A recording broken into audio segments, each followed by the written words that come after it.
नमस्कार दोस्तों, स्वागत है आपका अपने डेली अपडेट्स यूट्यूब चैनल पर। जैसा कि हम बात करेंगे यूपी पीसीएस मुख्य परीक्षा के बारे में, प्राथमिक शिक्षक भर्ती के बारे में और आरआरबी एनटीपीसी ग्रुप डी के भर्ती के बारे में। पूरी खबर देखने से पहले अगर आप लोगों ने अभी तक चैनल को लाइक शेयर सब्सक्राइब नहीं किया है तो जल्दी से लाइक शेयर सब्सक्राइब कर दीजिए, जिससे कि आप सभी को इसी प्रकार की सटीक जानकारियाँ लगातार मेरे वीडियो के माध्यम से प्रदान होती रहेंगी। बात करेंगे पहली खबर उत्तर प्रदेश लोक सेवा आयोग से। जैसा कि आप सभी को पता है कि उत्तर प्रदेश जो पीसीएस की मुख्य परीक्षा थी उसकी डेट जो थी वो कैंसिल कर दी गई थी कोरोना के चक्कर में। लेकिन अब जो उसकी नई डेट है उसमें जो है आप लोगों का पेपर होने वाला है। कब से होगा आप लोग देख सकते हैं कि लोक सेवा आयोग ने एक नोटिस जारी करके सब कुछ बता दिया है। उसमें कुछ चेंज भी किए हुए हैं, तो नोटिस देख लेते हैं।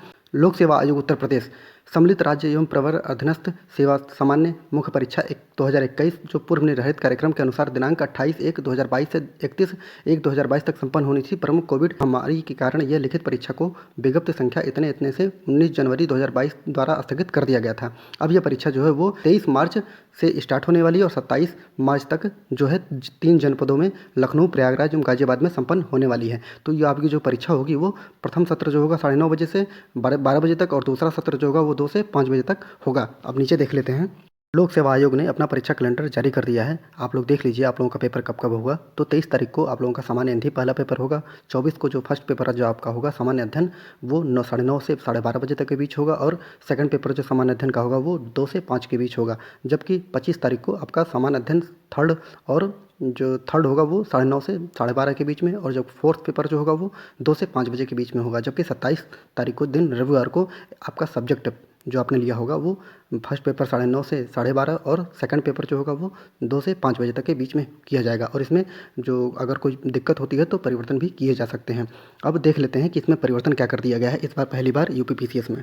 देखते हैं। स्विच है कि सम्मिलित राज्य प्रवर अधीनस्थ सेवा परीक्षा 2021 के सभी वैकल्पिक विषयों के समस्त प्रश्न पत्रों में 2 खंड होंगे, जिसके खंड 1 से प्रश्न संख्या 1 एवं खंड 2 से प्रश्न संख्या 5 अभ्यर्थियों को हल करना अनिवार्य होगा। जैसा कि आप सभी को पता था कि अभी तक जो पेपर होता था वो 2 पार्ट में होता था, फर्स्ट एवं सेकंड, जिसमें कि आपको ऑप्शन मिलता था कि आप किसी भी 2 क्वेश्चन को करिए। लेकिन अब यहाँ पे ये इंपॉर्टेंट हो गया है कि जो आपका फर्स्ट पेपर होगा उसमें 4 क्वेश्चन होंगे और सेकंड पेपर में भी 4 क्वेश्चन होंगे। लेकिन पहले आपको चॉइस दी जाती थी, लेकिन अब जो होगा फर्स्ट पेपर में आपको पहला क्वेश्चन और सेकंड पेपर में अर्थात सेकंड पेपर का पहला क्वेश्चन, मतलब कि टोटल मिला के 5वां क्वेश्चन और सेकंड पेपर का पहला क्वेश्चन जो आपको अनिवार्य रूप से अब करना पड़ेगा। मतलब फर्स्ट पेपर का पहला और सेकंड पेपर का पहला क्वेश्चन आपको अनिवार्य हो गया है, अब करना ही होगा।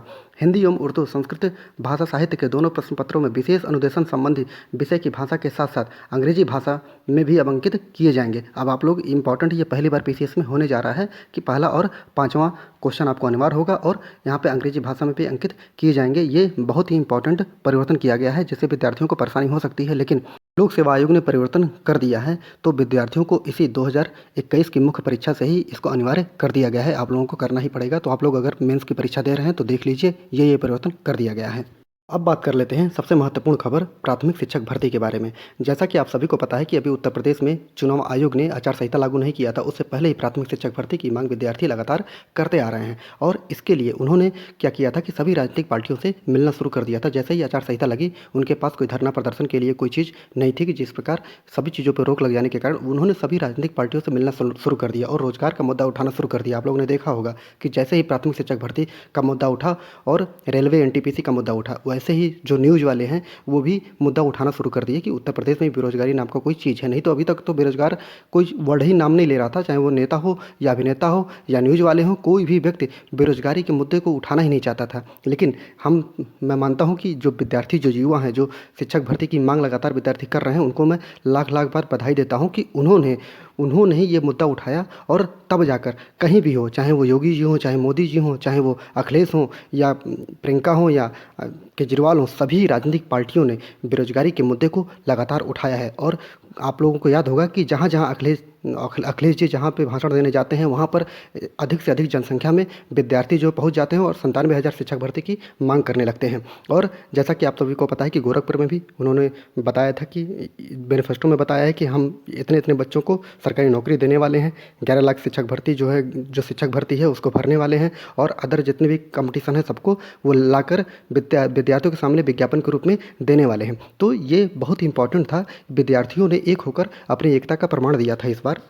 आप जो लोग ये फ़ोटो देख रहे हैं लगातार विद्यार्थी जो हैं रैलियों में जा जाकर बैनर लेकर ये बताने की कोशिश कर रहे हैं कि हम यहाँ पर उपस्थित हैं और अपने उपस्थिति का प्रमाण दे रहे हैं, ताकि आप जो रैलियों में विद्यार्थी जा रहे हैं वो जो नेता सामने भाषण दे रहा है उसको दिखाने का प्रयास कर रहे हैं कि ये मैं ही हूँ। बार बार रैलियों में उपस्थित होकर विद्यार्थी अपना चेहरा उनको याद दिलाने की कोशिश कर रहे हैं कि हम पीछे हटने वाले नहीं हैं, और बार बार यही बताना चाह रहे हैं कि हम भूले नहीं हैं। आप हमारी 97,000 शिक्षक भर्ती जो आपने वादा किया है उसका भी नाम लीजिए और उसको अपने फर्स्ट जो आपकी कैबिनेट होगी उसमें लाने का प्रयास आप करेंगे। ये भुलवाना नहीं चाहते हैं राजनेताओं से, क्योंकि ये जानते हैं कि अगर हम लोग पीछे हट गए तो इस बार मौका जो है, अब अगर इस बार मौका चूके तो अब मौका नहीं आने वाला है। क्योंकि आप लोगों को पता है कि शिक्षक भर्ती बहुत ही सालों बाद आती है, 4 से 5 सालों में एक बार शिक्षक भर्ती आती है। तो विद्यार्थी इसी को भुनाना चाहते हैं और बहुत ही अच्छा कदम है कि जहाँ पे चाहे योगी जी हों या मोदी जी हों या अखिलेश जी हों, कहीं भी कोई भी नेता जो है भाषण दे रहा हो, कहीं पर भी जा रहा हो, उसके पीछे पीछे ये विद्यार्थी लग जाते हैं और अपनी उपस्थिति उनके रैली में दर्ज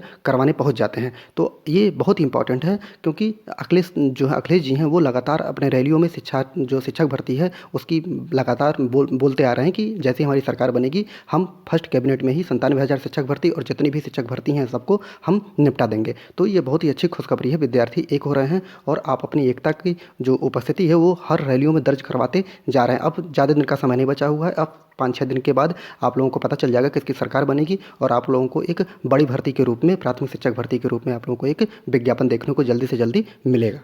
बात करते हैं अगली खबर आरआरबी एनटीपीसी ग्रुप डी भर्ती के बारे में। जैसा कि आपको वीडियो के माध्यम से मैं लगातार बताते आ रहा हूं कि जो एक विशेषज्ञ कमेटी बैठाई गई थी उसमें विद्यार्थियों की सुनी गई थी और विद्यार्थियों ने अपनी जो प्रॉब्लम थी वो बताई थी, और उसके बाद जो रिपोर्ट थी वो 4 तारीख को ही सबमिट कर दिया था इस कमेटी ने। अब जो है रिपोर्ट सबमिट करने के बाद अश्विनी कुमार जो हमारे रेल मंत्री हैं उन्होंने एक ट्विटर पर एक ट्वीट किया हुआ है और उन्होंने बताया है कि एक आप लोगों के लिए जल्दी से जल्दी एक जो प्रॉब्लम है उसके लिए एक नोटिस जारी कर दी जाएगी। लेकिन विद्यार्थियों में एक बहुत बड़ा रोष है, क्योंकि इन्होंने कहा था कि 4 तारीख तक आप लोगों की पूरी प्रॉब्लम सॉल्व कर दी जाएगी, और यहाँ पर विद्यार्थी बोल रहे हैं कि नोटिस जारी करने की कोई ज़रूरत नहीं है।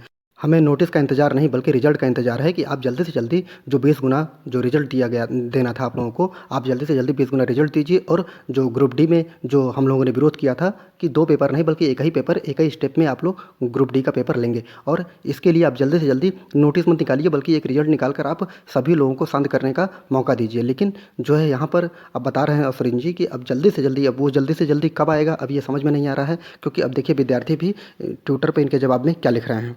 जैसा कि एक विद्यार्थी हैं उपेंद्र कुमार, ये लिखते हैं, लेकिन सर बात तो 4 मार्च तक देने की हुई थी। एक इंटरव्यू में आपने बोला था कि 4 मार्च से पहले भी रिपोर्ट आ सकती है। चुनाव का प्रेशर था जो कमेटी बना लिए, अब चुनाव खत्म होने वाला है तो रिपोर्ट की तारीख बढ़ा रहे हैं। तो ये बहुत ही इंपॉर्टेंट बात है कि जो इन्होंने बोला था वो अब नहीं किए हुए, डेट जो है क्रॉस हो चुकी है। अब विद्यार्थी जो है रोष प्रकट होगा विद्यार्थियों में। अब देखते हैं एक विद्यार्थी और हैं वो क्या बोल रहे हैं।